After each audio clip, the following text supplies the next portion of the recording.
Welcome. We're talking about the Internet of Things today.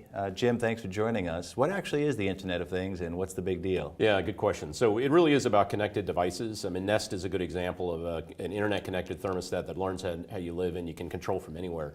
The number of connected devices, in fact, in 2008 exceeded the number of connected people on the internet, and it's going to grow exponentially in the future. Yeah, so I could envision that graphic, right? So you're just going to see a gazillion connected intelligent devices. So on one hand, when I hear that, I say, wow, more cool new technology. On the other hand, I get a bit anxious thinking about how are companies going to manage this and keep their arms around it. Is that indeed the challenge these days? That's exactly it. I mean, that's what we think is going to be the big challenge in managing and taking advantage of the opportunity. Just imagine the number of manufacturers of devices that you need to worry about how to managing the support. And these devices can be widely distributed. In fact, they can be moving around. There's farmers are using sensors on cows now.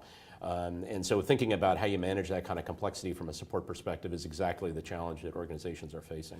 So in previous discussions, Jim, we talked about the need for kind of a new mindset, the new playbook, if you will, for managing these relationships. Is it fair that, for those that may be on the fence, maybe the Internet of Things will finally push them over, right? Because the last thing you'd want to do is manage this new world, this new environment from the old playbook. Would you agree? Exactly, yeah. And really, I think the model is going to be an ecosystem model where the IoT solution owners are connected to all their providers, and really like a Facebook kind of experience where you can, friend your provider and begin to interact and manage that relationship as easy as it would be to friend somebody on Facebook. So in that example, though, with the interface to that ecosystem, really be your platform and your service offering, is that how you envision it? Exactly, yeah, that's really the role that we see ServiceGrid playing, is to reduce that complexity and create that ecosystem around providers and the organizations they support. And Jim, with the minute we have left, so what is your advice to those that have already kind of dove in the Internet of Everything pool, or maybe are about to?